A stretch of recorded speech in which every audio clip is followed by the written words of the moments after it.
Nearly 2 years after Russia's annexation of Crimea, the territory still remains under Russian control, and we're hearing in the east there's an uptick in the fighting in eastern Ukraine. We're hearing that from monitors and local commanders. Joining VOA now to discuss this issue is Michael Carpenter. He is the Deputy Assistant Secretary of Defense with responsibilities for Russia, Ukraine, and Eurasia. Thank you for joining VOA today. Pleasure to be here. Let's start with the European Reassurance Initiative. This was started in June of 2014, a few months after the annexation of Crimea. Now that budget has increased a lot. It's at, I think, $3.4 billion now. Has this been effective to deter Russian aggression? Well, I think the ERI, especially the increase, the quadrupling to $3.4 billion in fiscal year 17, is a testament to how seriously we take the threat from the East. And this is an investment in setting the conditions for effective deterrence and defense of our NATO allies, especially those on the eastern flank of the alliance. It'll involve a variety of different things, including a augmented rotational force posture in Europe, prepositioning of equipment, additional exercises, increasing readiness of our NATO forces, as well as infrastructure investments. But the bottom line is this testifies to how seriously the United States takes the threat from the East for our NATO allies. What specifically, out of all those things that you've mentioned, what do you feel has been the most effective? It's a multifaceted effort.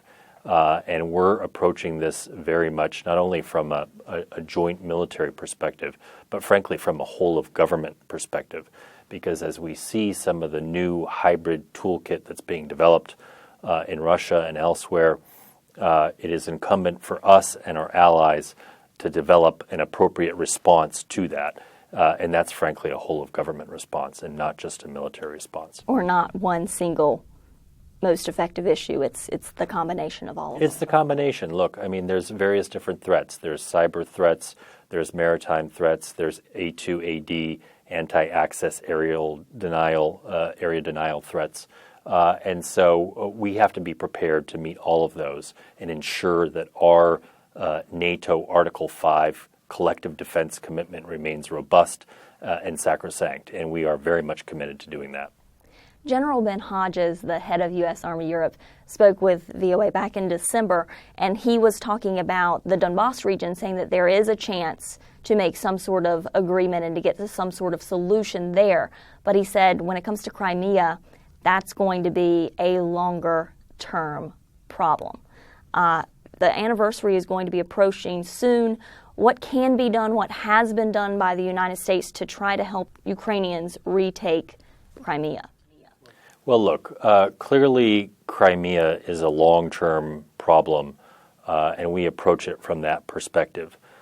We just celebrated last July the 75th anniversary of the Sumner-Welles Declaration on non-recognition of the Baltic states. That was a policy that we kept over many, many decades, and I think our approach to Crimea is similar. But let there be no mistake. We view Russia's illegal attempted, and we refer to the term attempted because we don't confer any legitimacy on what Russia has done in Crimea.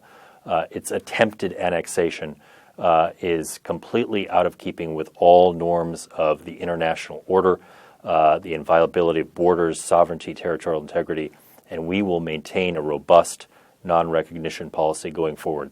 Some of the sanctions that we have employed against Russia are specifically tied to the illegal attempted annexation of Crimea, and those will remain in place for the future. There are some Ukrainians that watch VOA that would say that the longer-term problem rhetoric from the United States is giving up on Crimea. What would you say to that? No, we're not giving up on Crimea. We recognize there's not a military solution to that problem, just as there is not a military solution to the problem in the Donbass. However, we have applied extraordinary diplomatic pressure over the course of the last 2 years, as well as economic sanctions pressure to deal with Russia's military intervention in Ukraine.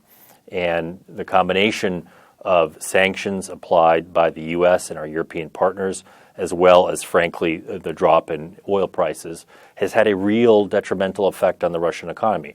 Not one which we are happy about, but one which is necessitated by Russia's actions in Ukraine. Let's talk about the training, because that was one thing that VOA got a first look at going into some of the trainings at the Yavoriv Training Center, seeing firsthand the U.S.-Ukrainian relationship. It's been a few months now. Tell us what's been going on. Give us an update on the training, and has it been effective? I believe the training has been very effective. We started our training program with the National Guard, which is subordinate to the Ministry of Interior, and we transitioned it in November to Ukraine's conventional armed forces as well as their special operations forces. Initial reports from the field indicate that the Ukrainians value the training that we're providing. Our own assessments indicate that it's really having a breakthrough, not just in terms of having Ukrainians understand small unit tactics and operational concepts, but it's fundamentally inculcating a new culture in the Ukrainian armed forces, which is so important for their defense reforms and the professionalization of the military going forward. So we think it's having a real effect, and we're going to continue with this training out into the future. Have you noticed any improvements with some of the casualties from preventable blood loss? I know that was a huge issue in eastern Ukraine. Up to 40% of the casualties there were preventable if they just had the right training for medical attention. Have you been able to see any of these effects yet, or is it still too soon? Has it not been long enough to take effect? I think we've seen, of course, the fighting has died down from what it was in August of last year. So we haven't seen the level of violence, although recently there has been an uptick over the last 6 weeks that's been considerable. But we haven't seen quite that same level of violence as we had in August. So it's probably a little bit too early to tell whether all of our medical training has had the desired effect. But we're going to continue with this. We've deployed a field medical facility to Ukraine as part of the training and equipment that we've provided. And we're also doing training in the medical arena. And so our hope is that this is going to have an effect on the tactics, techniques, and procedures that they employ during those critical first hours after a soldier is injured. You mentioned the decrease in fighting since August. You also mentioned the recent uptick you've seen over the last few weeks. So give me more specifics. What's going on right now in eastern Ukraine? Well, unfortunately, what we've seen over the course of the last 6 weeks or so is precisely an uptick in violence. We've seen on February 15th near the village of Kominternove, we've seen Russian-backed separatists actually threatening to fire at OSCE monitors from the special monitoring mission. We've seen repeated incidents of access being denied to areas of the Donbass, where then later the OSCE is able to verify that, in fact, there are proscribed weapons in those areas. And we've seen, frankly, since the Minsk agreement was adopted a year ago, over 430 casualties among Ukrainian armed forces. So the ceasefire that has been in place since September has been a very imperfect one, and increasingly so over the course of the last 4, 5, 6 weeks, which is a cause for concern. And what's Russia's role in this? Let me be very blunt on this point. Russia maintains command and control links over the separatists that it backs in eastern Ukraine. We see Russia continuing to pour in heavy weapons into the region. We believe that Russia still maintains a force presence inside eastern Ukraine, and certainly it trains and controls the separatists that are there in the Donbass. So this is a Russia-fostered problem. This is not some sort of spontaneously emerging problem in the Donbass, and it has been that way since the start of this conflict. Can you talk through a little bit about what the United States has done assistance-wise, what the numbers are right now, dollar-wise? Sure. So since the start of the conflict, the U.S. has provided $265 million in security assistance to Ukraine, and we have engaged in the training programs that I referred to earlier. this equipment has gone to, or this assistance rather, has gone to a variety of different types of equipment, from counter battery radars to night vision equipment, secure communications, vehicles, patrol boats. It's been a wide array of different types of equipment. The goal here is to make Ukrainian forces more capable, enable Ukraine to defend itself. But still no lethal assistance. So we've done a lot, and thanks to Congress, we have an appropriation for $250 million in additional security assistance for Ukraine. We have calculated from the beginning that the solution to the conflict in the Donbass is not on the battlefield, but is precisely through diplomatic and economic, meaning sanctions, pressure. And we are fully committed to maintaining sanctions against Russia until the Minsk agreement is fully implemented. And I want to stress fully implemented, which means that the border will be returned to Ukrainian control, the international Russian-Ukrainian border. So that has been our mode of leverage over Russia. That is the pressure that we have applied together with diplomatic pressure. I think we have been very successful in galvanizing international support, particularly with our European partners. We have had to deploy our diplomatic engagements and attention frequently over the course of this conflict to ensure that the Europeans are with us. I think we've been very successful in that effort, and that will remain the case. We will continue, however, of course, to provide security assistance to Ukraine, because, as I said earlier, Ukraine has a right to defend itself. But I think the lethal equipment versus non-lethal equipment distinction is not necessarily the right one for understanding what capabilities Ukraine needs going forward. We're here to train Ukrainian forces to make them more capable, including NATO interoperable over the long term. And that has been our goal, and that remains our goal. Well, there are Ukrainian commanders that would disagree, saying we need more equipment. We're going up against Russia. So how do you kind of balance that? Well, the reality is that over 2 decades, the Ukrainian armed forces were significantly hollowed out through corruption and through mismanagement, lack of attention, lack of resourcing. And so when Russia intervened militarily in Ukraine, the Ukrainian armed forces were not in a state where they could defend themselves capably. We have sought to rectify that. As I said, we have a very robust training program in place, both for the conventional armed forces and for Ukraine's special operations forces. We have advisors that we've deployed to advise the Ministry of Defense. We have worked through the Joint Multinational Commission to promote defense reform within Ukraine's defense establishment, its general staff, as well as its Ministry of Defense. And so we have frankly done a lot, I think, to spur Ukraine's capacity and capabilities to defend itself. And we're going to continue to do that. We are also enlisting the support of our allies, and we have a number of allies who participate in that Joint Multinational Commission, which is very important. This can't just be a bilateral effort. This has to be an effort that is multinational. And we have been successful, I think, so far in multinationalizing that effort to spur Ukrainian defense reform and increase their capabilities. VOA's Ukrainian service has heard from some sources that the United States is considering providing lethal aid through other nations. Is there any truth to this? No, I think you've seen we've been very transparent.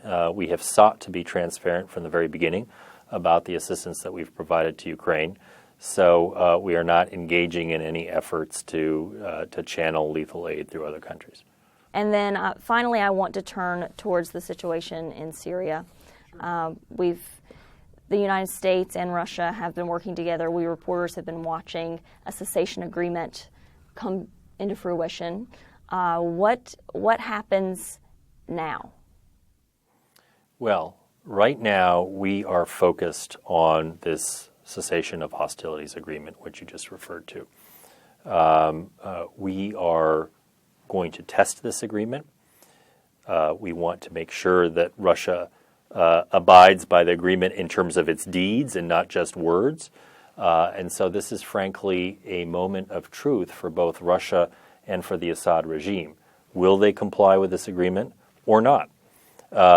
We are not naive. We are not hopeful without any cause. But we are going to test this proposition and apply every effort possible to see whether we can have some sort of diminution in the level of hostilities which have claimed so many civilian lives over the course of this conflict.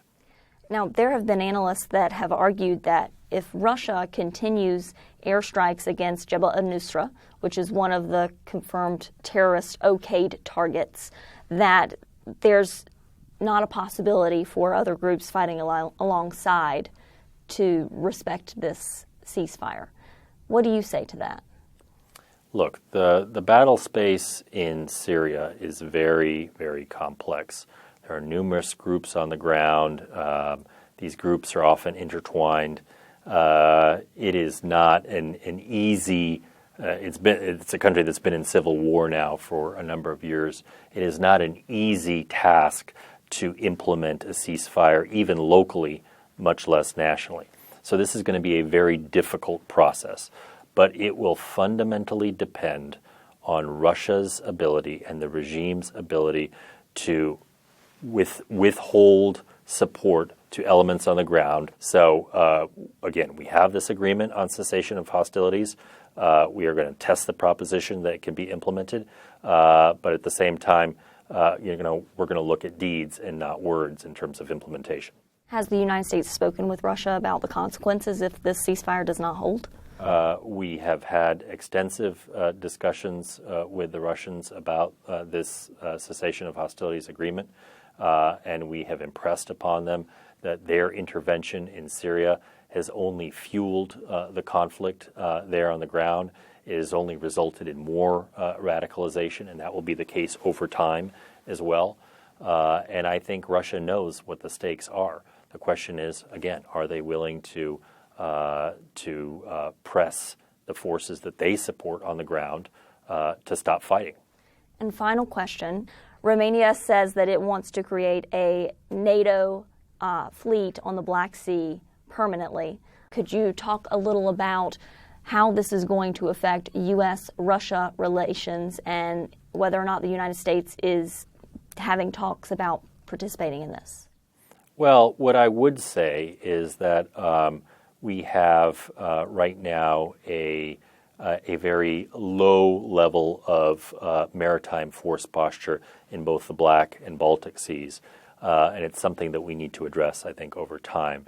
Now, that said, the European reassurance initiative that I talked about earlier and the $3.4 billion is not focused on Black Sea augmentation, but on other aspects of our force posture and the prepositioning of equipment in the eastern flank of the alliance. But we will have to look at the Black Sea as a strategic, and we do look at it as a strategic region in which we have both Turkey, a NATO ally, Romania and Bulgaria, NATO allies. And so we do have an interest in security in this region, but at the same time, and I want your viewers to understand, and this is an important point, that when we talk about the European Reassurance Initiative, we are talking about something that is fundamentally defensive in nature and proportionate to what Russia is doing. And that will continue to be the standards by which we look at all of our future augmentations of force presence and posture in the region. Well, thank you so much for being with us, Michael Carpenter, the Deputy Assistant Secretary of Defense. Thank you.